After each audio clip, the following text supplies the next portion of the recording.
Welcome back to another episode of Business as Unusual. Today, we've got Justin Cobb sharing his incredible journey from a rural upbringing to sparking change through diverse perspectives. Let's dive in.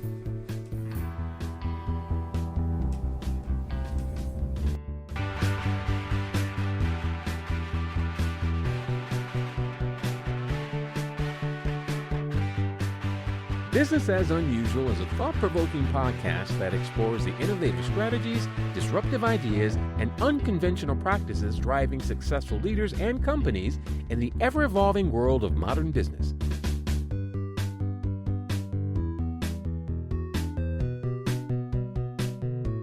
Subscribe, comment, and share for weekly inspiration with our host, Aicila.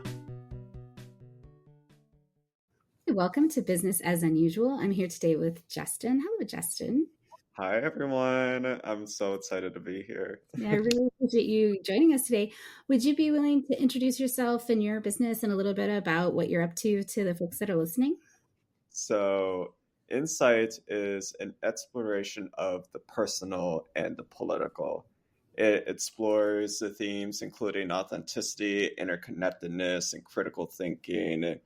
But essentially, it explores and navigates all of these really profound insights from people all over the globe as they are doing their part to make a difference in this world. That feels really timely. Have you been doing that for a long time, or? So it's funny that you mentioned this. Before I started Insight, I have been an activist for several years. And while I was an activist, I would witness and encounter all these amazing people doing all these things. But one of the things that always seemed to be lost, whether it was in the corporate space, in our personal lives, was that we are really losing touch with empathy. We're losing touch with our humanity. And we're so exhausted. We're so burnt out. And when I was witnessing this, the connections were coming together for me that all of our issues, the environment and climate change, environmental degradation, or even how we interact with each other on the day-to-day basis, they're mirrors of each other. Mm-hmm. I saw these connections, and it took me years to come to the realization, oh, wait, if I am seeing this, then perhaps it's my job to bring up how these are all connected. Your personal life, the environment issues, the rise in fascism or rise in rhetoric against certain groups of people that is spread across the globe, they're all connected to each other. Mm-hmm. I've been doing this for a little while, just not realizing how to put it all together. And it wasn't until back in 2022 that it really started to really take form. And then in 2023, it took shape. Mm-hmm. So a question I like to ask, and I feel like you sort of answered it, but I'm going to see if you have anything to expand on, is what is it that took you from awareness to action? Like, there's so many people who, well, every story is unique, have had probably the same observations and the same identity situations. And yet for you, that all came together into, I need to take this action. I need to create this business. I need to do this work. And so do you know what that is? Yes, absolutely. So I lost a job because of my activism. And I can't go into details because of disclosure agreements and everything. But what I can tell you is that after I lost that job, I was really going through it. And every sense of meaning that I fell for the trap that a lot of people did. I was putting a lot of emphasis on titles, the categories, all these labels, without even really realizing I had put in so much value into these things. I had completely lost sense of who I was and what I was trying to do, like why I actually care about these issues. And it's wild because I got involved in these issues because I myself was impacted by them when I was a child growing up.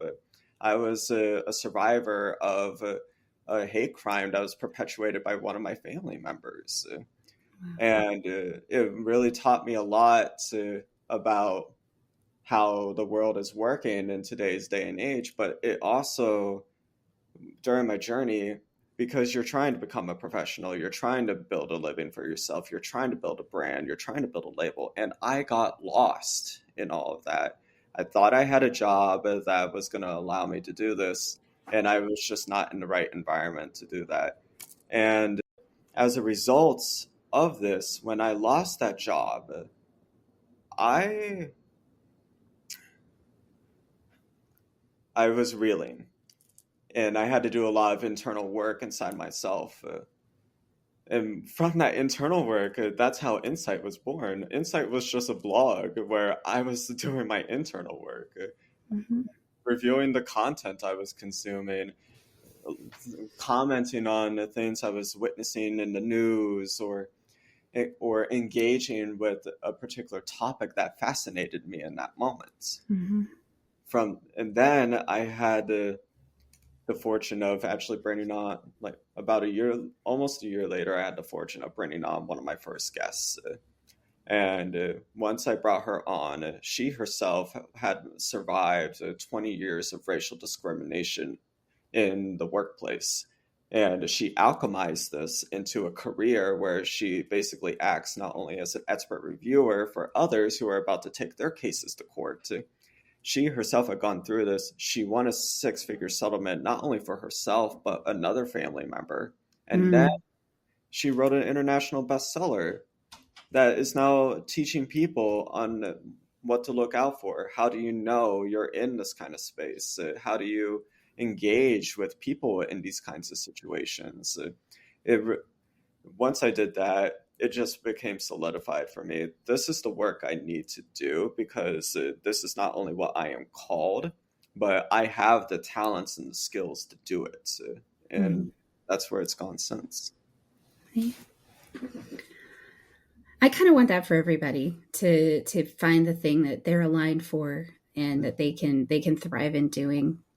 I think it's a very different way to think about work, like you were saying, and not think about the titles and the trappings that we've all believed those lies at some point. I think we all had to uncover something beyond that. And that's part of why I do this. I want people to see different options so that they can maybe find what their best option is. Because I don't think anyone can tell you. I think we can lead people to different options, but I think that that thing that lets you thrive is something you have to discover. Exactly, for sure. For me, it was a discovery that was so much going into it. They talk about the hero's journey and it cycles around my journey. Don't get me wrong, I appreciate the hero's journey in some respects. Mine was definitely more of a, hey, we had these highs, we had these lows, and then just when you thought it couldn't get lower, it did. And then weren't expecting it to get high. It was literally a roller coaster, to say the least. It's a journey of transformation. There's a couple books that talk about the heroine's journey, and it's a different pathway. So I feel like that's also a completely new, different option for a podcast. Yes. What does success look like to you? Success for me, honestly, speaking as someone who came from some inhospitable situations growing up and witnessing how other people were being impacted by those, I had to really hone in on what I truly thought success was. So for me, success is being able to live in a state of prosperity and thriving while also being authentic to who I am as a person. Being able to do the work that I care about, that I know is not only going to feed my soul, but also be able to really make a difference in the world around me. And yes, provide sustenance. I'm human. We're all human. We all need things to survive. But being able to thrive while also making a difference in the world. That is my definition of success. I love that. Mm-hmm. You already touched on this a little. Did you want to expand at all on what's unusual about what you're doing? Honestly, what I am doing, it's unusual in the sense I am taking all of these issues that seem so huge that people can't possibly comprehend, or it's so abstract. I take these abstracts and I break them down so people can realize these are the real world implications of the failures of our social institutions Mm-hmm. and our cultures and our society in large. I break down, it's one thing to say, oh, we are experiencing systemic violence. I show people what systemic violence looks like, but engaging the people who have been impacted by it. Mm-hmm. It's one thing to say, oh, climate change is happening. I bring in people who have, uh, whether they've studied it, whether they are witnessing the effects of it themselves in their lives. I bring these people into the conversation. I share their stories and I engage them on the deeply profound human one-to-one level. It, a lot of a lot of blogs and articles and things I've read in the past, they and don't get me wrong, we need these folks doing this work. But the one thing I kept on witnessing and seeing in all of this work I've reviewed is, okay, this is great, you're talking about this, but it's still abstract. Most people are not thinking in abstract. A lot of people want to know, okay, what is the pain? What is the reality of how does this impact me? How does this impact the people around me? Mm-hmm. That's what I do. I show people, hey, this is not just a philosophical issue. This is not just a political issue. This has real world implications on those around us. Mm-hmm. And us too. We're all being impacted by them. Yeah, no, that's a really important thing, that because it is hard. I was listening to either a podcast or an article about why folks don't necessarily feel an urgency around things like climate change. And they were talking about the psychology of it. It's so big that it's not just that they look at it and feel a sense of despair, but what you were saying, they don't really feel the sense of it. And so being able, that's actually a necessary skill to be able to take that big philosophical implication and help people to sense that, like, how is it real right now here in a way that they can relate to. Exactly. For me, this work has always been about the personal and how we're connected to all of these broader issues. Again, coming from someone who survived some of these issues myself and lived to tell the tale, other people are not so lucky. Mm-hmm. Or yeah. Can you give an example of what, like, one of something around like climate change or something like that? There's the broad thing, and then the way that you've made it more relatable.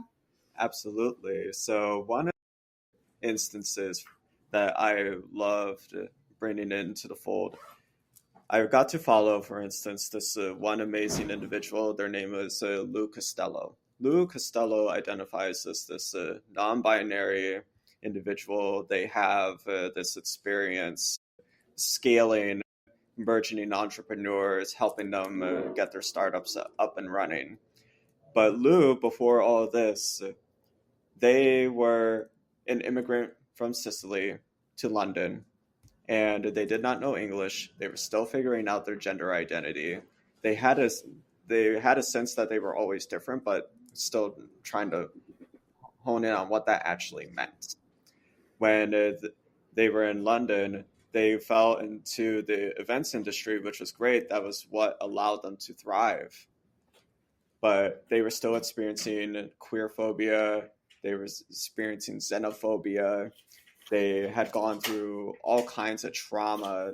And on top of that, they ended up suffering in their mental health, and they struggled with addiction for several years.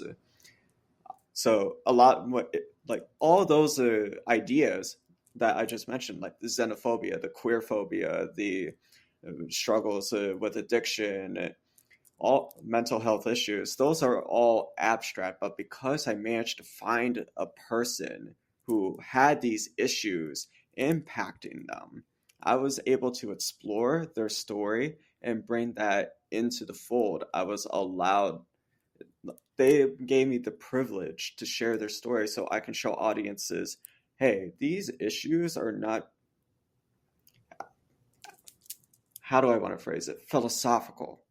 And this, not just philosophical, but they have real implications on the ground too. Yeah. Thank you. Will you share advice you've received that's influenced the way you approach your work? That's actually really beautiful because, I am the product of my community. I've actually discussed this in a recent interview. I brought on one of my guests, Anna Lind, and Anna Lind, she interviewed me. But she asked me about how I was able to become this person that I was, even though I grew up in such a chaotic environment. Because I think about this in the sense that one of the best pieces of advice I ever received, and that actually ended up helping me out to going and building Insight, came from a mentor named Anthony Frazier. He's a photographer and also he also used to do counseling. But Anthony told, this was back when I was really young before I lost the job. He's been a mentor of mine for years. And I remember one time I was still reeling from all this trauma that I myself had sustained. And I was lashing out and taking it out on other people. And Anthony corrected me. Anthony told me, hey, your anger is valid, but your response needs work. Mm-hmm. Once I kept that in mind for years, and in a lot of ways I was still fully grasping what he had actually told me. I was still learning the process of that. So for me, when I was doing the groundwork for Insights, I was thinking about, okay, here's what I am going through right now. The job market and my job prospects, I'm struggling. And I've been trying to knock down these doors. I've been trying to open these doors for a while. Nothing is going. Nothing is working. And then on top of that, I've personal life going in the directions I was not expecting them. And they're all taking their toll. How am I going to respond to this?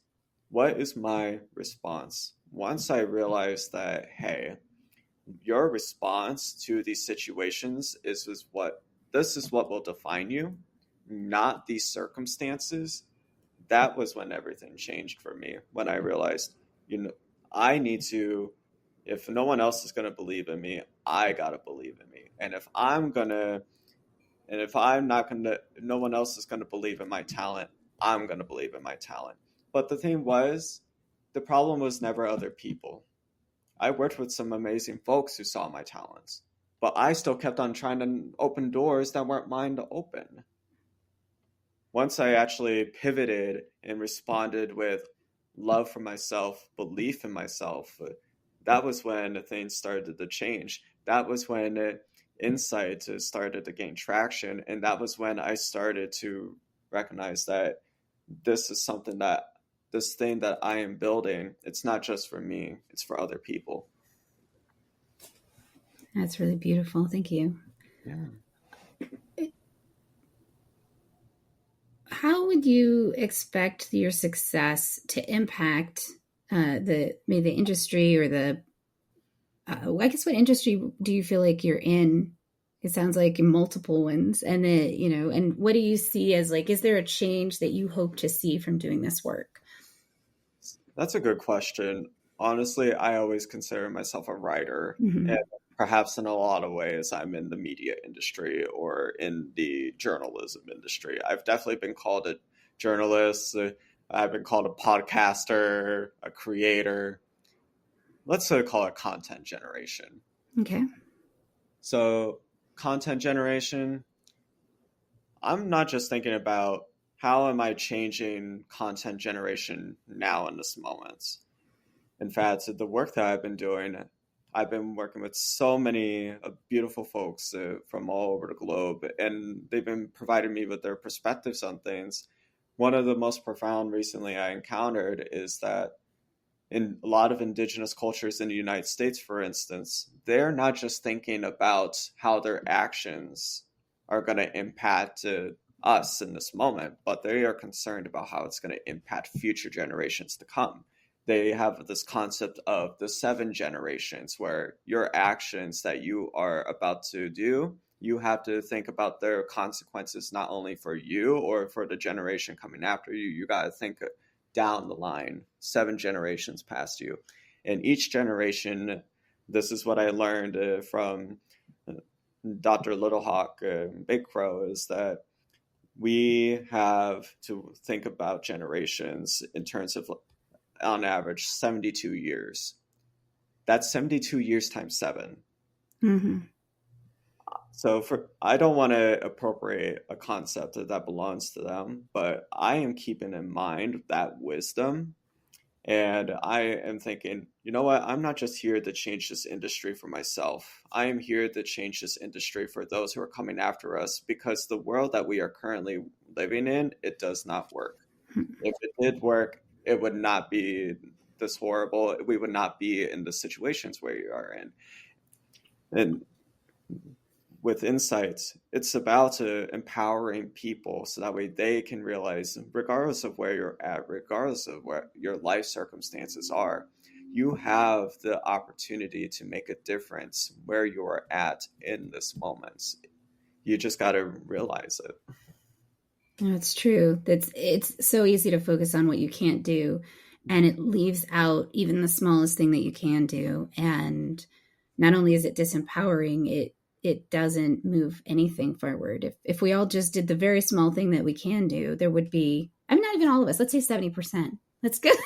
If 70% of us just did the one tiny thing we can do in the moments that we have, I think there would be a movement. But so many of us do look at that and say, oh, I can't fix climate change.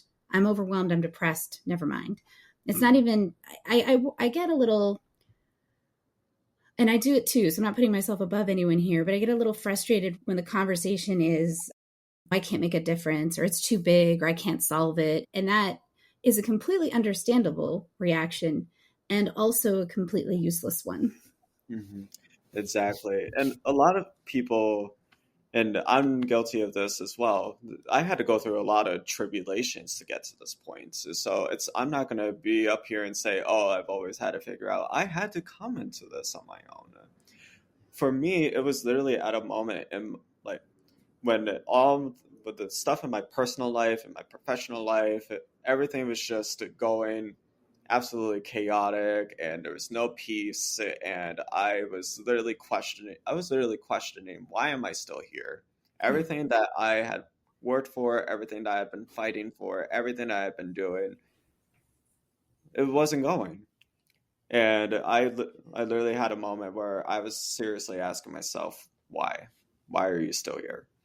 And the next morning I woke up, and it was a raw, dull pain, like inside me, but I had to fulfill obligations that day.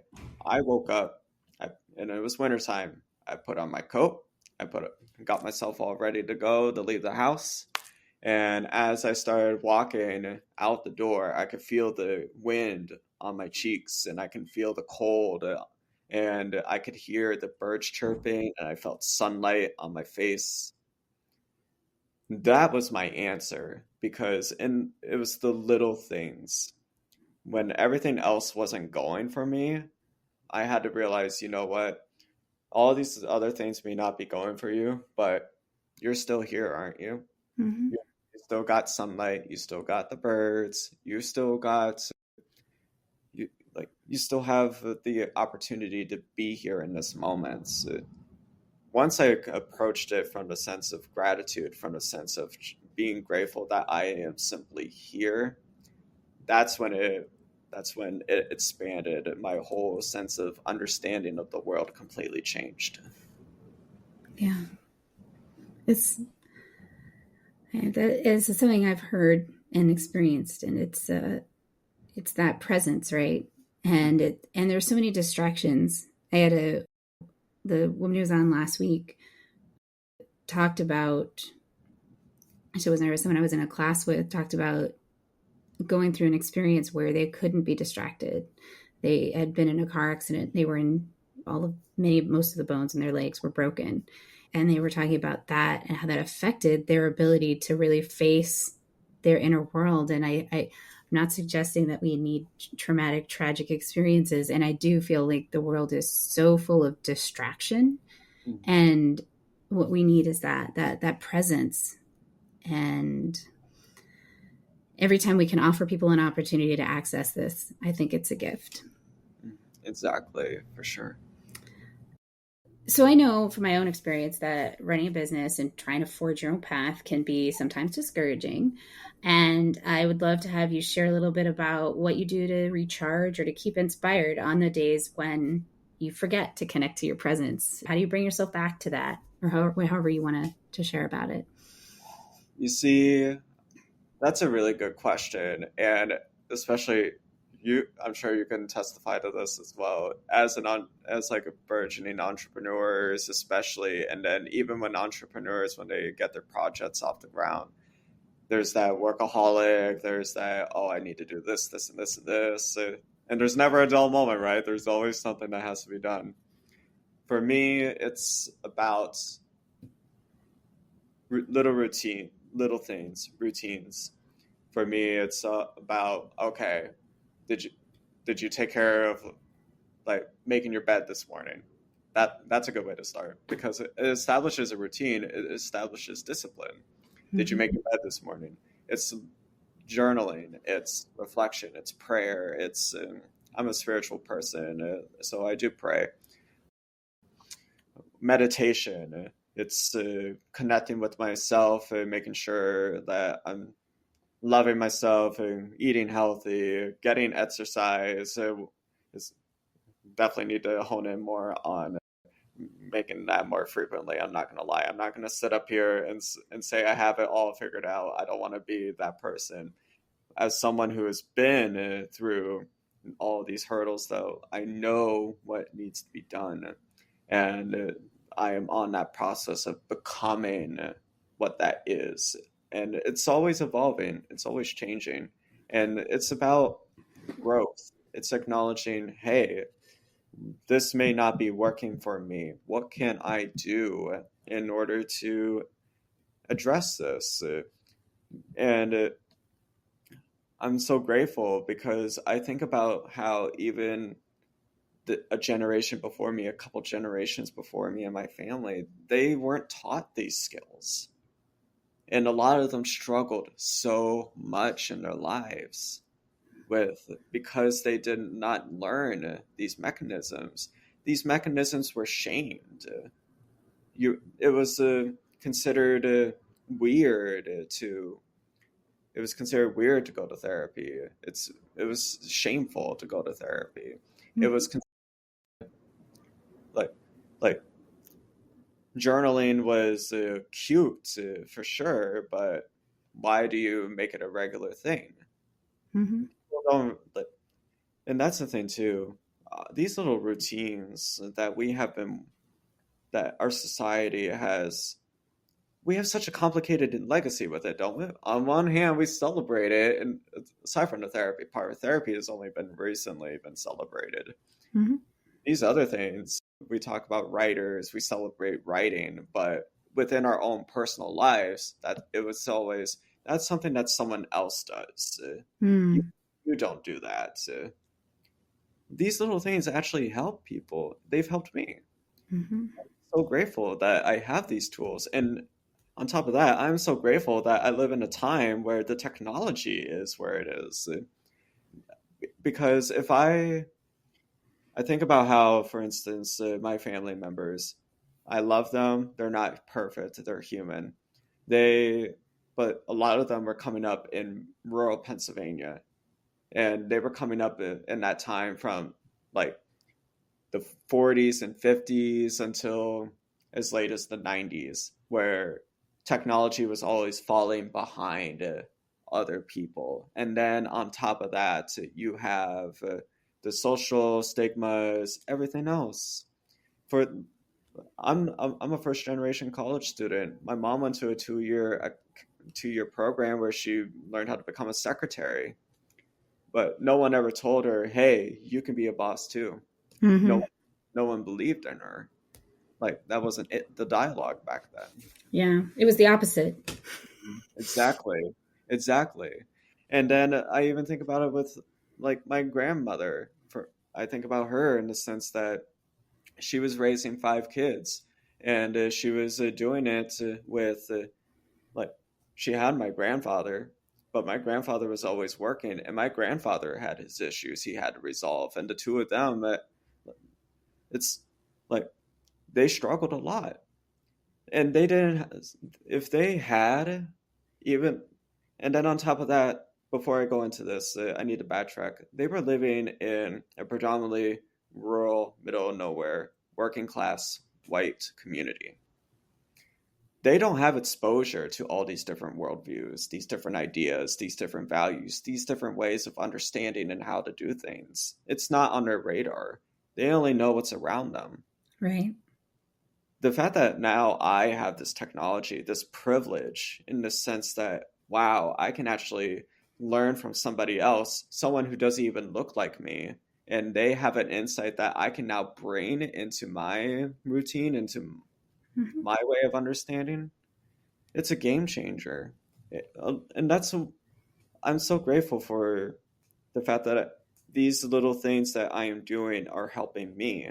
And I'm actually working on introducing them to my family. I'm working on introducing them to the older generations.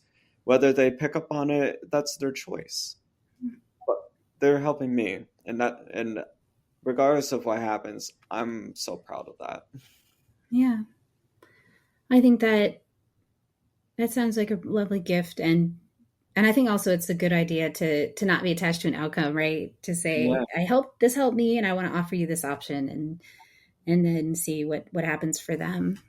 Hmm. Exactly. Oh, so for folks that are listening, how do they learn more, follow you, get in touch? Do you have any upcoming events or things like that that people could participate in? Absolutely. So I'm glad you asked. I have LinkedIn. This is typically where you will find me.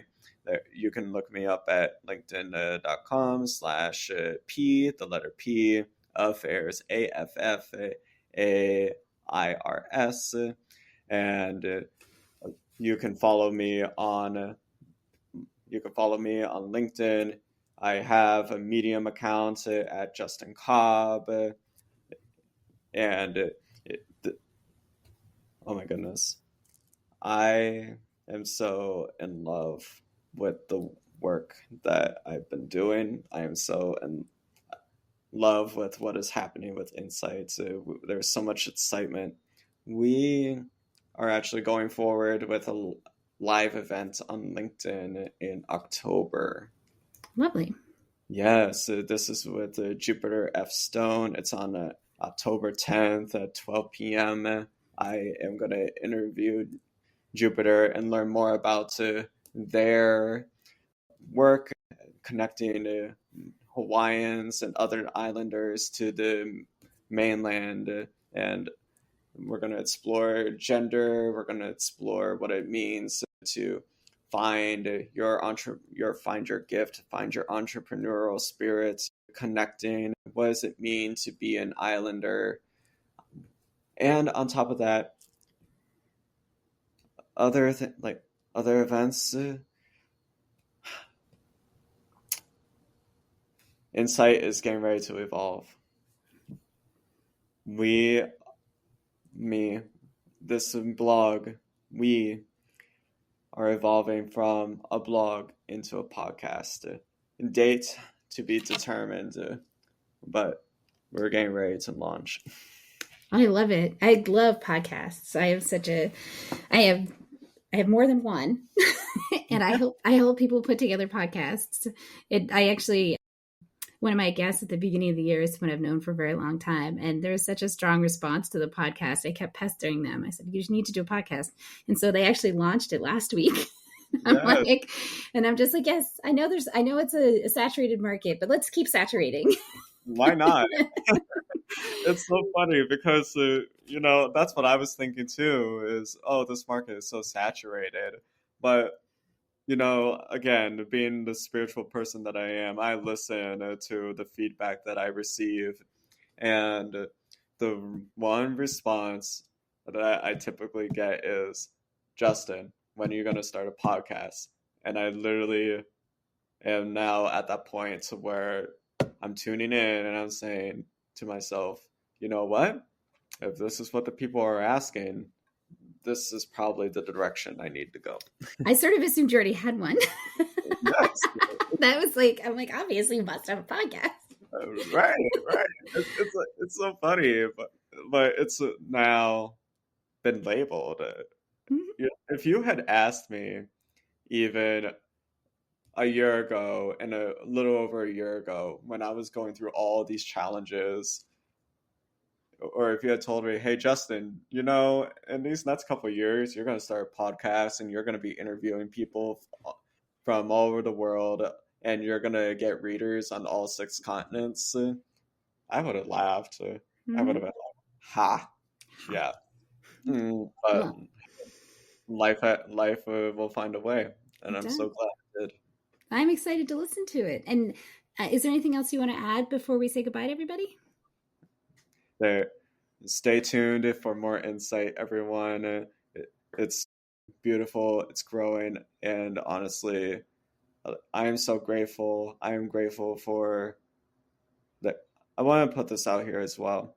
I am grateful to God that I am able to do this. I do not expect or demand that anyone believe in the same way that I do, but I know where a lot of my sustenance comes from.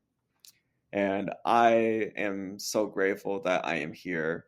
And regardless of what happens, I am moved by the content I am creating, and I am so proud of the fact that other people resonate with it too.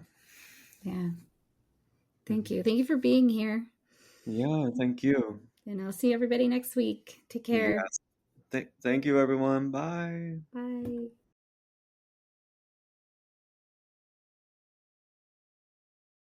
I hope you enjoy the show. I love making it. If you did enjoy it, consider hopping over to the review portion of the platform you listen on and letting other people know about it. Or share the episode or the entire show with a friend or subscribe to the show. Definitely reach out, get on my newsletter, follow me on social media, and let me know what you like, what you don't like, and what you'd like to see in the future. Well, we love our guests. Appearance on the Business as Unusual podcast or any Bicurean consulting production is for information purposes only and is not to be considered an endorsement of their business practices, or character. Please properly vet anyone you find through this podcast and generally before you do any business with them. Thank you for listening.